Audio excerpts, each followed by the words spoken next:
Buenos días, yo voy a hablar de edulcorantes no calóricos. Mi nombre es Samuel Durán Agüero, soy nutricionista y doctor en nutrición y alimentos. Si uno mira las redes sociales, se va a encontrar con un sinnúmero de este tipo de leyendas e imágenes que muestran que los edulcorantes no calóricos son sustancias tóxicas que generan enfermedades, patologías, pero sin evidencia científica. Lamentablemente, muchos profesionales de la salud los eh, comparten o los promocionan en sus propias redes sociales. Los edulcorantes no calóricos tienen en común que son dulces, pero tienen estructuras químicas, como podemos ver en esta imagen, completamente distintas. Ahora, si vemos en esta tabla 1, podemos ver algunos edulcorantes no calóricos: azufre de potasio, aspartamo, ciclamato, sacarina, sucralosa y stevia. Podemos ver que el menos dulce es ciclamato y el más dulce es sucralosa, 600 veces más dulce que el azúcar. En general, todos están aprobados tanto por Europa como por Estados Unidos, a excepción de ciclamato, que desde los años 70 más o menos no se encuentra con aprobación por un problema que tuvo vinculado al riesgo de cáncer, que después fue descartado, pero sin embargo no se ha cambiado esta aprobación porque no ha habido una empresa que quiera nuevamente reingresarlo al mercado norteamericano. El resto de los edulcorantes está sin problemas aprobados y presente en todo el mundo. En segunda hoja tenemos algunos edulcorantes también menos conocidos, como taumatina, que es una proteína dulce; neotamo, que es 13.000 veces más dulce que el azúcar; alitamo también, que es extremadamente dulce. Ahora, hablemos de algunos primero que se pueden utilizar bastante en personas con diabetes o personas con obesidad. Uno es la tagatosa, que no es un edulcorante no calórico, ya, porque es bajo en calorías. Es un isómero de la fructosa que es aproximadamente 90% más dulce que la sacarosa. Corresponde a una hexosa natural que se desarrolló como un sustituto de azúcar bajo en calorías. Solo el 20% de la tagatosa se metaboliza por completo, principalmente en hígado. Para Estados Unidos fue catalogado como GRAS, es decir, seguro, y la Unión Europea lo tiene aprobado como nuevo ingrediente alimentario sin ninguna restricción sobre la cantidad que se va a utilizar. Ahora, la gracia tagatosa es que aporta 1,5 calorías por gramo, a diferencia del azúcar, que son 4, y ampliamente utilizada en muchos productos. Ahora, lo interesante para pacientes diabéticos es que puede competir con glucosa a nivel intestinal, con las disacaridasas. Por lo tanto, disminuye la absorción de glucosa, y a nivel hepático lo que hace es bloquear el paso de la glucosa hepática a glucosa plasmática. Por lo tanto, disminuye la glucosa circulante. Se han visto efectos interesantísimos en la reducción de hemoglobinas glicosiladas.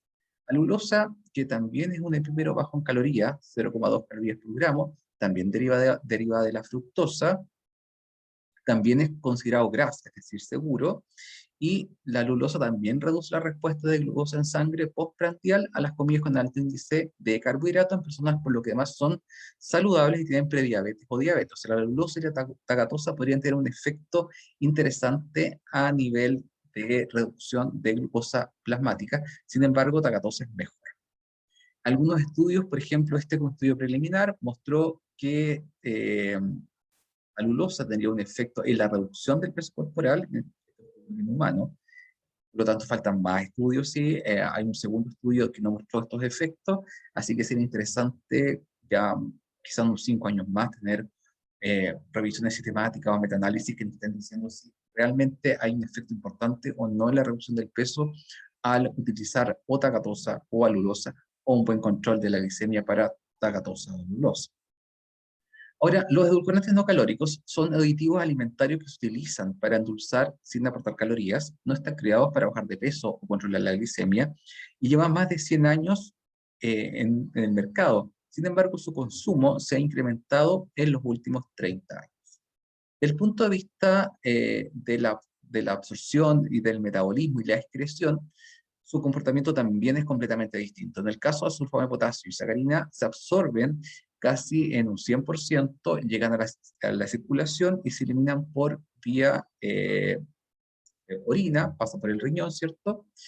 Sin ningún tipo de metabolización. El caso del aspartame es como son dos aminoácidos, fenilalanina y ácido aspartico, se van a absorber como cualquier aminoácido, van a llegar a hígado, se van a metabolizar, no vamos a encontrar aspartamo en sangre, y después este aspartamo se va, o este aspartamo y ácido aspartico, ¿cierto? Se van a fenilalanina y ácido aspartico, se van a por transaminación, probablemente se transformen en otro aminoácido, o se comen como energía, etc.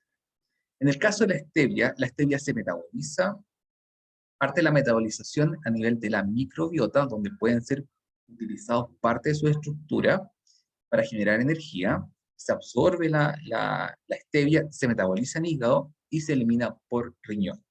Y en el caso de la sucralosa es una molécula muy grande, cerca del 90% de la sucralosa no es capaz de ingresar, por lo tanto se va a eliminar por las deposiciones, el resto que ingrese se va a absorber y se va a eliminar sin metabolización.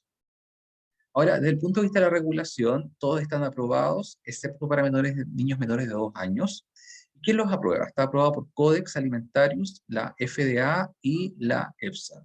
Probablemente en nuestros países la aprobación va a depender fuertemente de Codex. La exposición de los edulcorantes no calóricos, especialmente en niños pequeños, es de particular importancia debido a su menor peso corporal en comparación con los adultos, así como sus patrones de consumo único. Por eso es que no está recomendado en niños menores de 2 años o en niños menores de 3 años, dependiendo del país. Con respecto al IDA, que es la ingesta diaria admisible, otra parte importante de la evaluación científica del riesgo de los aditivos alimentarios está relacionado con la noción de la relación dosis-respuesta y la determinación del IDA, es decir, la caracterización del peligro de la evaluación científica del riesgo. La JECFA define el IDA para el hombre expresada en base al peso corporal real, no ideal, es la cantidad del aditivo alimentario que puede tomarse diariamente en la dieta, incluso durante la vida sin riesgo. O sea, el IDA no es un techo, no es que si yo por algún motivo paso el IDA, me tengo que ir a la urgencia de la clínica porque voy a tener un daño hepático. No, yo puedo inclusive consumir toda la vida, estar en el rango del IDA sin riesgo para la salud. Por supuesto que una dieta rica en edulcorantes que llegue al IDA es incomible por la cantidad de dulzor que tendría. El IDA se expresa en miligramos por kilo de peso corporal por día. Ahora, ¿cómo se obtiene el IDA? A través de pruebas toxicológicas. Por ejemplo, imaginemos que descubrimos un edulcorante nuevo en la selva amazónica. Bueno, descubrimos el metabolismo, lo vamos a patentar y vamos a tener el valor del IDA. Entonces le damos altas dosis a estas ratitas para obtener el valor del NOAEL. El NOAEL es la máxima concentración o nivel de sustancia ya experimentalmente o por observación que no causa alteraciones adversas detectables.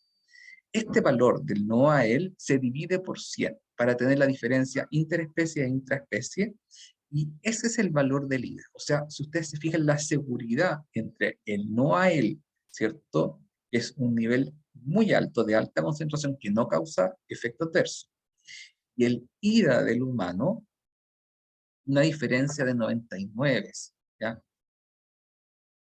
Ahora, si uno, por ejemplo, ve algunos productos y uno dice, si le agrego 10 gotas, ¿podré pasar el IDA? Yo creo que todos nos hemos hecho esa pregunta, o el paciente diabético nos pregunta, eh, si yo tomo 50 gotas, ¿paso el IDA? Y uno dice, no sé. Bueno, con respecto a eso, por ejemplo, una persona de 60 kilos, para llegar al IDA, tendría que tomar 150 gotas de stevia con sucralosa. Cada edulcorante, recuerden que tiene un IDA distinto, por lo tanto, este ejemplo no necesariamente va a corresponder para todas las personas, pero en este caso, para 60 kilos serían 150 gotas, lo que es difícil tomar durante un día, diría casi imposible. En el caso de la sucralosa, son 500 gotas, lo que es mucho más difícil. ¿Por qué es más alto sucralosa que stevia más sucralosa? Porque en el caso de sucralosa el IDA es de 15, y stevia el IDA es de 4.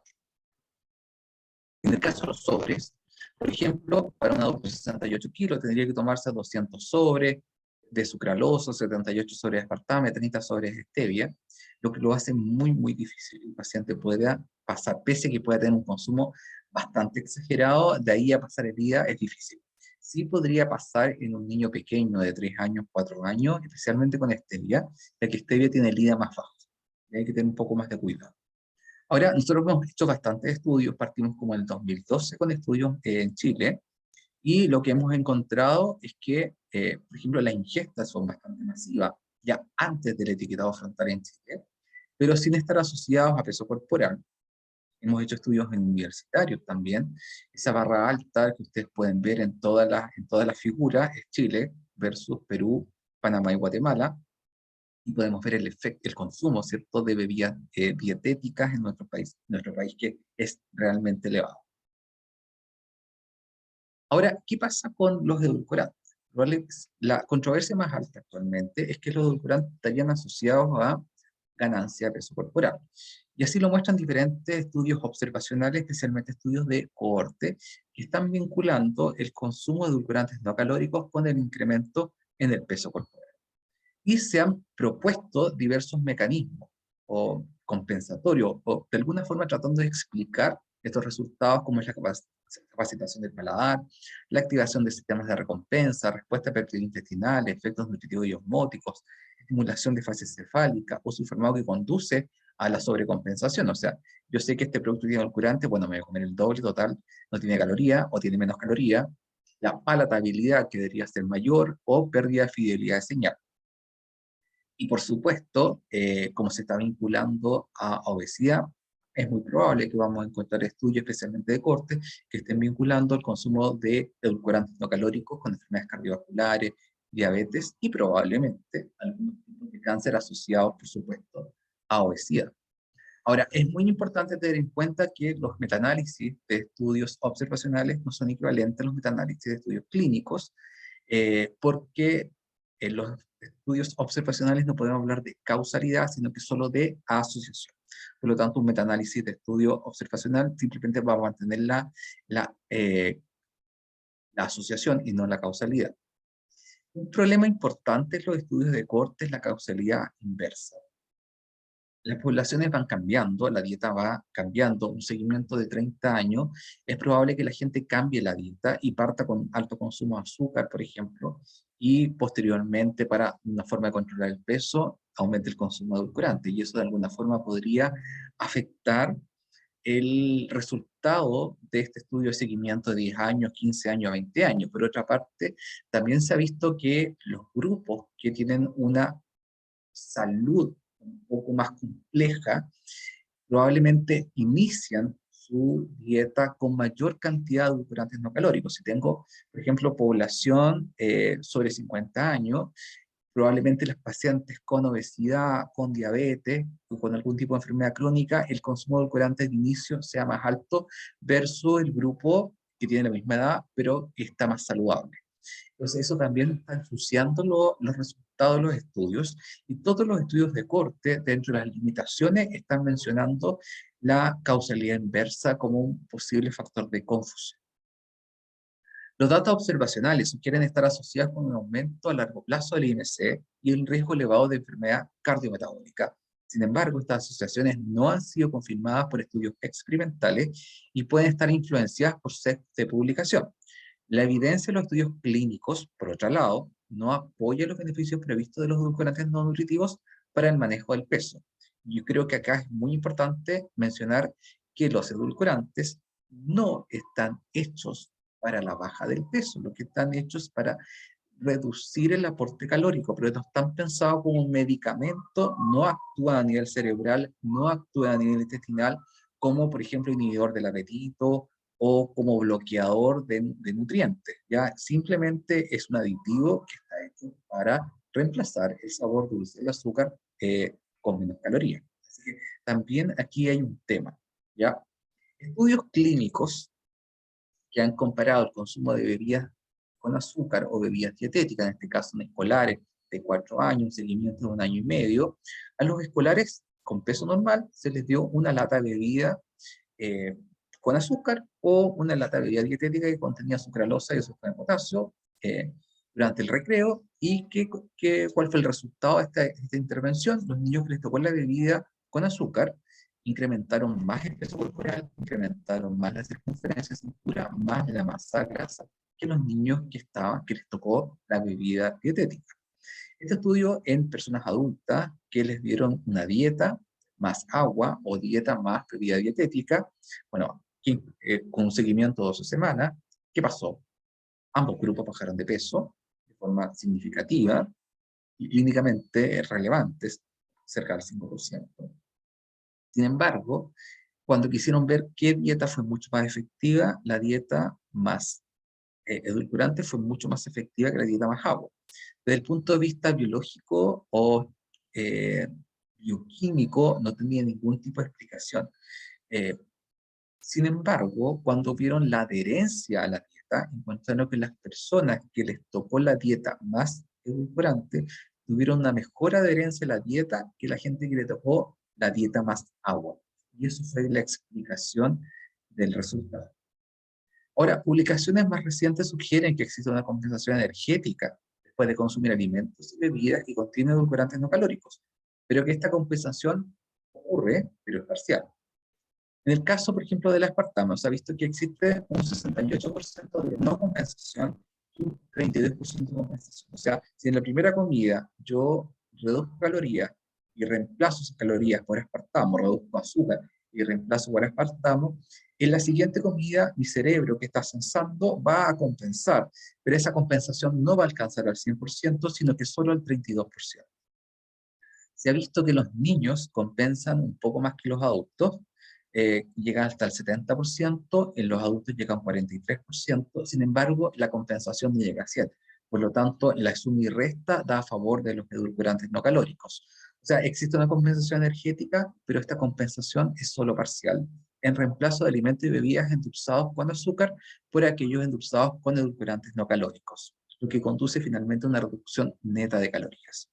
Con respecto a estudios clínicos hay que diferenciar estudios que comparen grupos con o sin edulcorantes no calóricos con idéntica cantidad de calorías o no. Y estudios clínicos hay que diferenciar estudios que comparen grupos con reducida cantidad de calorías, porque está pasando que hay grupos, por ejemplo, estudios que se les da azúcar o se les da edulcorante, pero ambos tienen la misma cantidad de calorías. Entonces no hay una reducción de calorías por edulcorante. Entonces finalmente en ambos grupos el efecto va a ser similar, ya que los edulcorantes no van a tener ningún efecto más allá de endulzar. Estudios en roedores han mostrado que 45 artículos de consumo obligatorio tienen consumo voluntario, el consumo de edulcorantes no calóricos. En la mayoría de los estudios no aumentó el peso corporal. Esta es una revisión para niños con respecto a peso corporal y efectos de salud metabólica. Y se divide en tres partes esta tabla. En la primera imagen tenemos los estudios observacionales transversales y podemos ver que 4 estudios muestran una asociación con incremento de peso y uno con mantención, ¿ya? Y es un poco lo que les comentaba anteriormente. Los estudios observacionales están mostrando que el consumo de edulcorantes se asocia a ganancia de peso. En estudios de cohorte, que son estudios observacionales pero longitudinales, encontramos 3 estudios que muestran una asociación con incremento del peso corporal y 2 con mantención. Sin embargo, en estudios clínicos, que sería en la columna de al medio, encontramos 3 que muestran disminución de peso, 1 aumento de peso y 1 mantención del peso. Con respecto al apetito, se ha hablado también que los edulcorantes incrementan el apetito. Sin embargo, 3 estudios muestran disminución, 1 aumento y 2 mantención. Por lo tanto, los datos siguen siendo controversiales. Y con respecto a factores de riesgo cardiometabólico, hay uno que solo muestra mantención. Ahora, una dieta alta en azúcar o una dieta alta en edulcorantes no calóricos tendrá el mismo efecto. Bueno, eso lo preguntaron en este estudio y lo que encontraron era que después de 10 semanas de intervención, las personas que les tocó la dieta alta en azúcar presentaban eh, elevaciones significativas en glicemia postprandial, insulinemia y lipemia en comparación con los sujetos que les tocó la dieta rica en edulcorantes no calóricos. Por otra parte, también se ha visto modificaciones, esto es publicado el año pasado, con sucralosa y efectos sobre algunas hormonas relacionadas con el apetito. ¿Y qué encontraron después del consumo de sucralosa durante 2 semanas? Es que no hubo asociación con ninguna hormona que se midió, que grelina, GLP-1, leptina y PI. Sin embargo, y es algo que ellos no pudieron explicar, hubo un aumento en la resistencia a la insulina en la primera semana de intervención, pero no en la segunda semana de intervención. Ellos lo comentan, lo discuten, pero no tienen una explicación. Este estudio comparó bebidas no calóricas, naturales o artificiales, versus azúcar, y que encontró que al comparar el consumo de diferentes tipos de bebidas, el consumo de bebidas sin azúcar, endulzadas con edulcorantes calóricos, perdón, no calóricos, naturales o artificiales, tiene influencias mínimas en la ingesta total de energía, en la glucosa postprandial e en la insulina en comparación con bebidas endulzadas con azúcar. Ahora, a nivel de cerebro, también hay bastante controversia. Este estudio, realizado en hombres normopeso, encontró que el consumo de sucralosa o alulosa no generaba activaciones en la intensidad de Volt a nivel cerebral en comparación con glucosa y fructosa. ¿Ya? Entonces, acá lo que mostraba que el efecto de los edulcorantes no calóricos a nivel cerebral no había ninguna relación con glucosa y fructosa. Un segundo estudio publicado que además incluyó mujeres, el anterior era solo hombres, y con distintos pesos corporales, mostró algo súper interesante, que las mujeres y las personas con obesidad, pero especialmente mujeres con obesidad, eran muy sensibles a la capacidad de respuesta neuronal provocada por la sucralosa en comparación con el consumo de sacarosa. O sea, el resultado era distinto al mostrado anteriormente. Así que, por lo tanto, creo que va a faltar, se está abriendo un tema que va a haber que discutirlo con mayor profundidad, porque mujeres se comportan distinto que los hombres y personas con obesidad se comportan distinto a personas con peso normal. Con respecto al efecto de los edulcorantes sobre el peso corporal, ¿será el mismo efecto o todos los edulcorantes se comportan igual? Bueno, esto lo quiso ver este estudio, donde a los sujetos se les dio 4 tipos de edulcorantes no calóricos y azúcar. Entonces, durante 12 semanas se les dio una bebida, aproximadamente 1,5 litros, que contenía o una bebida con azúcar, o una bebida con sacarina, o bebida con aspartame, o bebida con stevia, o bebida con sucralosa. Por supuesto, a cada grupo le tocaron bebidas distintas. Estos sujetos solamente elegían el sabor de las bebidas sin saber qué edulcorante les había tocado. Y después de estas 12 semanas que encontraron los sujetos que les tocó la bebida con azúcar, fueron los sujetos que más incrementaban el peso corporal. Después llegó el grupo con sacarina, después stevia y aspartame, y curiosamente los que les tocó la bebida con sucralosa fueron los sujetos que bajaron el peso corporal. Los estudios, los autores concluyen que los edulcorantes deben clasificarse como entidades distintas debido a sus diferentes efectos sobre el peso corporal. No solamente sobre el peso corporal, sobre el metabolismo, sobre un montón de otros factores. Yo creo que tenemos que dejar de hablar de edulcorantes como una familia y identificar en los estudios qué edulcorante hizo qué y no generalizar al resto de los edulcorantes. Este estudio con respecto a glicemia e insulina es una revisión sistemática publicado el año pasado. Se ha hablado mucho que los edulcorantes pueden alterar la glucosa y la insulina, y muchos profesionales de la salud están indicándolo a los pacientes con diabetes, no más edulcorantes no calóricos, porque le altera la glucosa, porque le altera la insulina, y ya sabemos que tener una dieta restringida en azúcar, una dieta indicada para un paciente diabético puede ser compleja. Si más encima le ponemos más barreras, probablemente la adherencia y la dieta sea menor. Ahora, ¿qué encontró este metaanálisis de estudios clínicos? Que los efectos sobre glicemia estaban en la no asociación, diremos el diamante final, y lo mismo pasaba con la insulina. O sea, el consumo de edulcorantes no calóricos no afectaría negativamente ni la insulina ni la glucosa. Inclusive en pacientes diabéticos podría tener un efecto positivo.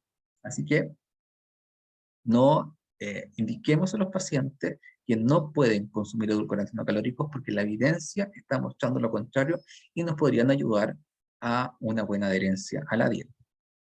Con respecto a microbiota, aquí también entramos en un mundo con muchísima controversia. Este estudio fue publicado en 2014, a los sujetos se les dio sacarina en un IDA, que básicamente es imposible por dieta, te lo tienen que dar en pastilla. Y en primer lugar se hizo un estudio en ratones y después en humanos. En ratones se encontró que alteraba la microbiota, ¿cierto? Y favorecía la intolerancia a la glucosa. Después se pasó a humanos. Durante una semana, 8 sujetos, se les dio estas altas dosis de sacarina, encontrando los mismos resultados que los ratones. Después de esta publicación, toda publicación que hable de edulcorante va a indicar que los edulcorantes provocan o alteran la microbiota. Ahora, el título dice edulcorante artificial, lo que ellos trabajaron fue con sacarina, ¿ya? Eso hay que tenerlo presente. Este estudio fue publicado el año pasado, no, perdón, este año, no hemos terminado el año 2020, 2021. Fueron 54 sujetos, o sea, bastante más que el estudio anterior. También se les dio unidad de sacarina y por 2 semanas, y que encontró que el consumo de sacarina a corto plazo, a niveles máximos permitidos, no era suficiente para alterar la microbiota intestinal o inducir intolerancia a la glucosa en humanos aparentemente sanos, ¿ya? Entonces, este estudio está mostrando lo contrario. Que nos falta estudios con personas con, quizá con diabetes, con obesidad, con sobrepeso, con patología de alta prevalencia, para poder quizá generalizar más los estudios. Este otro estudio que evaluó aspartame y sucralosa, este no era el estudio principal, sino que este es un dato secundario, pero fueron 12 semanas, 4 semanas de lavado, 2 semanas de consumo de edulcorante, fue sucralosa, o aspartamo, después de la semana 7 a la semana 10, un periodo de lavado, y después nuevamente 2 semanas de sucralosa o aspartame, que estaban cruzados ahí. Fue el 14% del IDA para aspartame y el 20% del IDA para sucralosa, o sea, equivalente a 3 latas de refresco. Aquí lo que ellos quisieron ver era un consumo más habitual, más que el consumo de LIDA, que finalmente en la vida real es imposible. Y que encontraron que el consumo de sucralosa o aspartamo en dosis de consumo habitual no afectó de manera apreciable la microbiota intestinal en estos sujetos. Ahora, con respecto a microbiota, les sugiero leer este estudio del 2019, hay una actualización en el 2020 también, y hasta ahora lo que se sabe es que sacarina, sucralosa y stevia podrían modificar la microbiota intestinal. Ya hemos discutido el tema de sacarina, hemos discutido el tema de sucralosa. Con respecto a stevia, sí, efectivamente está descrito que modifica la microbiota, pero no necesariamente esta modificación es algo negativo, ¿ya? Así que aquí todavía hay temas para bastante. Aunque generalmente nos referimos a los diferentes edulcorantes como si fueran una sola molécula, es bien sabido que no comparten sus perfiles de absorción, distribución, metabolismo y excreción. Por lo tanto, la extrapolación del efecto de un edulcorante en particular sobre la microbiota intestinal a todos los edulcorantes no es apropiado. Como conclusión, junto con la restricción calórica, pueden tener efectos positivos en la disminución del peso corporal y además ayudar a la adherencia a la dieta, especialmente en personas con obesidad, personas con diabetes. Su utilización, por supuesto, debe ser utilizada para mantención de un régimen especial e individual. Muchísimas gracias. Estas son mis redes por si quieren tener algún tipo de información o contacto conmigo. Muchísimas gracias por la invitación.